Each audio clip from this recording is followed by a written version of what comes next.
All right, I think we'll get started. All right, so first we'll take a minute and introduce ourselves. We'll start with Florian. Go ahead. Hi, I'm Florian Martin. I'm from Lufthansa Group, responsible for business development, so anything kind of research development and systems and business intelligence. And I think we have a long history together with pros, developing a lot of systems together, RTDP, forecasts, group systems, continuous pricing, you name it. I think we have a history for collaborating together, also successfully, I would say. And what we're going to present today is just another example, I think, of that very fruitful collaboration. Indeed, yeah. And so we're Pros is very happy to have Florian co-present with us today and really talk about some of the innovation that we've done together. And as the first off, I'm Justin Jander, lead our product management team for RM, RTDP, GSO, and our dynamic offer solutions as well. And so as the title says, we're going to talk about disentangling, which I've always found a bit of an odd word because wouldn't that just be untangle, not disentangle? But then I Googled it, and disentangle is actually a real word. And this word was brought into our space on the revenue management side in about 2016 or so. A group of Lufthansa Group and a couple other folks wrote a paper called Disentangling Revenue Management and Pricing. And I'll be honest, I read the paper multiple times, didn't understand almost a word of it because it's really, really theoretical. And after some time, we've worked through some of the details of that, working with the Lufthansa Group to understand what was meant by disentangling, understand what was the objective and what the goals were with it. And that's what brought us where we are today, with a little minor pandemic in the middle where we had to slow down a bit of progress in between. But that really gets us to where we are today. And so what we want to do is jointly introduce the concept to you and why, and then Florian's going to give you a bit more detail on why disentangling is the approach that the Lufthansa Group is taking. So with that, as we dive in, a bit of detail. So when we saw, if you happen to attend Michael Wu's session this morning, he talked about pricing being a factor of supply and demand on the airline side. That's of course true, but we're going to dive one level deeper into that and really focus on the elements that make up the price. And we see it as there's two elements that really determine the price. There's the pricing perspective from the airline, and there's the pricing perspective from the passenger. And those two things are one of those is controlled by the airline. That's the airline perspective. They control the components of that. The other is the passenger perspective. And as much as the airline might try, you don't control what the passenger does, right? You try, but sometimes you're successful, maybe other times not. But really, what we're looking at is those two components. From the airline perspective side, what we're really talking about that you have control of is the capacity and the schedule. So those are the things you really control from a pricing perspective. First, making sure that you put the planes in the right place so that people want to fly and value that product at a certain amount. And so when we're considering that, there's things that you're interested in as the airline from that side. You want to see how many seats can you sell? Do I have more people that want to fly than there are seats to sell? And if there are more people who want to fly, how much do they value those seats? So we're looking at the value and demand that make up that component. On the flip side is the passenger's perspective. This is thinking of it more of a retail problem, and Florian really used that terminology when we were discussing this, that with the passenger side, this is an e-commerce problem. How much is the passenger willing to pay for a particular product? And so the idea here is we really want to focus between the airline perspective and the passenger perspective. Okay? So this is how we've kind of framed the problem, and then as we move forward, when we look at how the airline industry has evolved, what do we look at as RM and pricing in a fenced world? So fencing is filed fares with rules in place that break up the exact kind of product definition inside of the RM space and the pricing space. So first, the way that worked was you forecast class-based demand. So you can see this is a great chart. If you got 5 classes, you forecast the demand there. And the idea here is that the demand for Q class, for example, is I know that the passenger wants the letter Q because I put conditions in the fare that dictate that they want the letter Q. So they've got a Q stamped on their forehead. I'm trying to sell as many Qs as possible, etc., and maximize my revenue under the assumption of these independent fare classes. We take that demand, we run it through a dynamic program to get a bid price. So now I'm holding a bid price which represents the value of the next available seat on the plane. So if there's not enough demand to fill the plane, your bid price is 0. If there is enough demand to fill the plane, then the amount of the size of the bid price represents the value of the next seat. So how valuable is that demand? So those components mix together, and then you go into a pricing decision. And on the pricing decision, what we're really talking about here is understanding availability. But it's contingent on some type of rules already being in place that designates the fare classes themselves. And so that's important here because those fare rules are either in the filed fares themselves or they've been replaced inside of RTDP or an equivalent or subpar availabiliability engine. Come on, somebody gets a little subtle hint there, subpar availability. Never mind. I'm going to move on. We'll think about it a little bit. There's one clear winner. It has a sync. All right. Thank you. I got like one laugh out of that, so I'm going to at least move on from there. All right. So the whole idea here is that we were, in this scenario, there's a disentangled concept in place because you focused on the airline perspective on the left two pieces and you focused on the passenger's perspective on the right-hand side because your filed fares, a pricing analyst was going through setting the prices and setting the rules inside of that. It could have been through an AP rule, so you set a 21-day AP, dictated that I want the passenger to have that segmentation, I want to focus on that piece, and I set a price for a passenger that's willing to pay the Q class fare because they want the product associated with Q, which is a 21-day AP. Now, some airlines started peeling out those AP rules so that you had fewer fences in place in the filed fares, but most airlines just replace those inside of your availability engine, whether it be through days prior rules or even through load factor strategies, for example, which not always the best decision. So what we said was, well, let's actually model that behavior together. Let's entangle those two problems. So that's where we moved into the entangled world here, where the first thing you need to do is forecast the relationship between price and demand. So that relationship between price and demand is, of course, elasticity. When you understand the relationship between price and demand, you can take that component and perform a fare transformation. The fare transformation is saying, given the likelihood a passenger is going to buy down, how do I prevent that with the fare transformation? Closing class, adjust the marginal revenue for that, and force the passengers to buy up into higher classes to maximize my revenue. Great. So far, so good. We take those transformed fares that we got out of the fare transformation step, put those into our optimization, and we still get a bid price out of that component. So now we're holding this. Almost fell down. That was good. We're holding the bid prices, we're holding those transform fares, and now we can make an availability decision. But now, instead of the availability decision being based off of the daily fare versus the bid price, it's now the transformed fare versus the bid price. So the entangled part that we're talking about here is that we've mixed together the transformed fare in the bid price determination and the transformed fare in the availability determination. So I take one calculation of elasticity and use that for both bid price generation and availability generation. And that same transformed fare can be used in a continuous pricing algorithm. So just like if you were in the previous talk, we talked about continuous pricing, that same transformation concept can be used inside of the continuous pricing algorithm, where now you're able to determine a price instead of an availability. So, of course, as you just kind of heard, those are all entangled together. So now the airline perspective and the passenger perspective are combined together. And there's nothing inherently wrong with this. In fact, the theory would tell you that there's a lot right with this. But there's also a different perspective, and that's where I'll turn it over to Florian and hand him carefully so I don't fall down.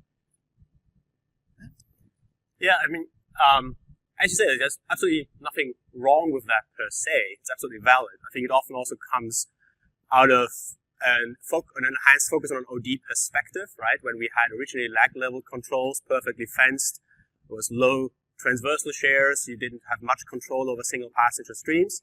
Then came the whole OD perspective, where you wanted to know a lot more about how different passenger streams react to changes in price, to your bid price control.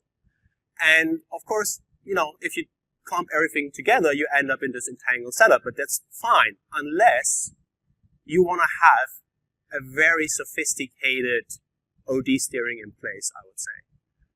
The more you put into this passenger perspective, the more it becomes a burden to have this fully entangled. Because this also how I like to describe it to the people in our organization, from the market perspective, from the passenger, the OD perspective.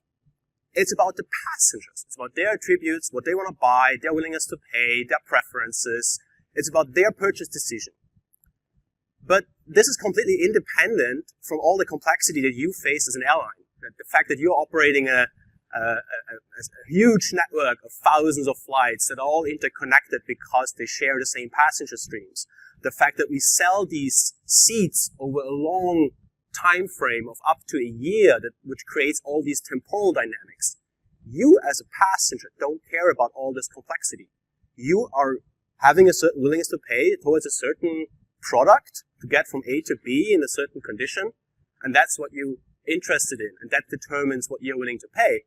So if for us it became apparent, if we want to get more granular on this passenger perspective, we run into issues on some of the other complexity that you have in a network world. So the most obvious thing, I think, is that you just get smaller and smaller OD buckets, and at some point there's just zeros and you don't have any data that you can actually base your predictions on. But I think there's also a lot more less technical arguments for that. So that kind of got our people thinking back then in 2016, I think is when it was published. And it says novel here because I think it is still quite novel, but it's not a moonshot. It's important to me because, first of all, we have implemented our version of this already, and we're working right now together with pros on products that are exactly doing that.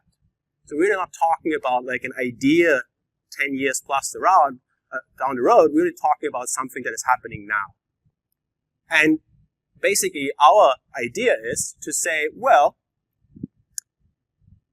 if you would separate this passenger perspective very explicitly, let's assume that for a second. We can do this completely independently.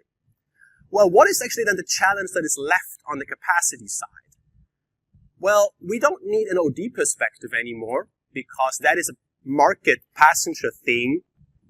We actually need a bid price. And the bid price lives on leg level. It's a value valid for a single flight. So actually, when you follow this thought, it frees you up on the bid price calculation side to go essentially back to leg level, which is a positive thing because you lose a lot of the complexity that the OD perspective brings in the bid price calculation. Suddenly you can clump all this data together, because what you need to know to calculate a bid price is exactly one thing essentially.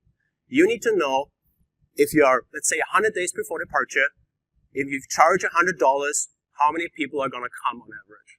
That's what you need to know. And you need to know the same for 99 days before departure and 98 days before departure, and you need to know it not just for $100, but for other values as well. But this is all information that you can easily have on leg level. So the idea is to say, let's divide and conquer, let's have a specialized forecast on leg level that can be class-based or class-independent. We do class-independent. And you basically get a price-demand relationship on leg level. And that has some very neat properties because, and I'm first going to show the second side and then show you how this all holds together, because if I can kind of simplify this idea, I get a lot more statistical accuracy on that side. I still can cater for all the network effects on that side. I'm going to talk about this in a minute. But what it now enables me to do is I have a completely independent and free, baggage-free if you want, no network problem, no temporal dynamics problem on the passenger side. And I can use whatever fancy machine learning method that you guys can think of on that side, because it doesn't have to deal with all that network complexity anymore. So what I'm going to do essentially is have a very sophisticated OD level model where I'm going to go very much granular into the passenger type, their preferences, how they react to changes in price, like the willingness to pay effects, super detailed. I can even go into the product dimension if you please. And I can do this with a wide variety of off-the-shelf methods. That's kind of what we say. That's the e-commerce problem, essentially. Pricing without capacity constraints. Nice. No, not airline-specific anymore. And you can do this, get your transform fares, if you please, and then, essentially, bring these two things together in your availability mechanism. And in this case, in this example, essentially, what we have is that if you look at this, we have a bid price of 25, but if you see, it's only Q class and up available. So B and V are not available, even though even they would not be available even if the bid price is 0, because the pricing side said that essentially these two classes are inefficient because all these people up here, they would buy down here. So we're going to close these two classes irrespective of capacity constraints. It's the 25 bid price that closes another class. It also closes Q class. And we end up at M availability. Now that's all fair and nice, but how does this whole thing hold together? And there's one nice property, I think, that is often undervalued, which is, yes, this lists on leg level, but how do you ensure that these two things kind of work in sync? You have two models now. Isn't that kind of a duplication of effort? Isn't that bad?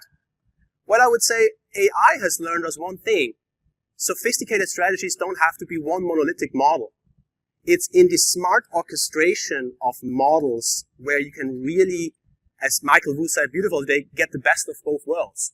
It's just where the art of AI comes in is in finding setups where this works. And how this works is essentially by you saying, well, I said we build a price-demand relationship on leg level, which is true. But it's strictly speaking not demand over price, it's demand over bid price. And I'm just going to make one statement there to illustrate why this is important. What that does is, bid price is your control. It tells you, the MIS model tells you on leg level, if you have a bid price of 100, you get this much demand. If you had a bid price of 150, you get a bit less demand.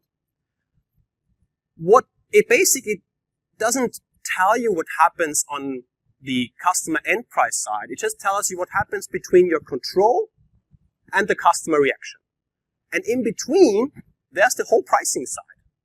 There is this model in between. Oh, sorry. That was actually one step. Wow, that was quick. It was Michael Wu's experience today. But it was my mistake, obviously.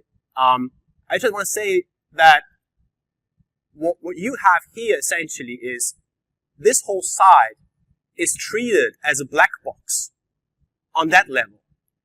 And that's good, because essentially what this model tells you is saying, I'm setting a certain action with my control variable, and I'm getting a certain reward, which is a certain number of bookings. See the language already? Action, reward. That's kind of a machine learning paradigm, right? That means that whatever happens in between can be enormously complex, highly dimensional, can be neural nets, whatever. You don't care on this side. You just need a relationship between action and reward. And that can be very simple. And this is what this model does. So it is not really aware of this model here. It just says, if I do this, something will happen over that on that side. I'm just learning what happens to my reward. That's it. And this side says, well, I actually don't know too much about this side because how people react to price is irrespective of whether you fly with a 777 or with a 330. It's irrespective of capacity. It's irrespective of volume. Whether 100 people fly or 1,000 people fly doesn't change the willingness to pay of a single passenger. So you see, by smart orchestration, you can specialize both sides of the problem to have a leg level forecast optimizer combo that gives you a bid price, and you have a highly dimensional complex model potentially on the pricing side, which is on OD level. And if you combine them, it still works in any classic availability mechanism. And maybe to wrap up, what some of the advantages that we see and experience because we have this setup is that separating kind of these airline imposed constraints from the passenger focus frees you up enormously on the willingness to pay side. You gain so much flexibility there. It also makes the whole organizational split and task split among analysts easier. For example, we only have 2 user roles, not 3, for example, as most have. We only have people setting a bid price doing a leg level demand forecast ideally and setting a bid price. And then there is on the other side, there is someone who determines the willingness to pay, sets the fare restrictions, determines the fare structure, and that determines the price. So it's very simple. I think this has a lot of potential also going forward, because you can use, again, many fancy AI models suddenly become accessible because you don't have the complexity of network optimization. And last but not least, we also not just claim this, we also test this, and we are quite thorough in our testing of our solutions there. We put quite some effort into this, and we say here the revenue uplift by only that sophisticated OD steering side, the only sophisticated willingness to pay pricing side. That's only one part, the lower part of the slide that you saw. That thing alone we have already rolled out with pros. It's called request-specific pricing. You might have heard it in several talks already around. Michael Wu also mentioned it today. The first version of a predecessor of this system, which was in-house Lufthansa developed, gave us a 2.3% statistically significant revenue uplift. With the new Pro solution, we upped this to 5.2%. And this is net of continuous pricing that's even coming on top. And so we have high confidence that this is really worthwhile to do. We're not saying it's strictly better in all scenarios than an entangled approach. I think it depends on what kind of carrier you are and what setup you have and how advanced you already are on the willingness to pay side. But we think it has a lot of potential for many carriers already now and even more so going forward. Great. Well, yeah, thank you very much, Florian, and that was really insightful.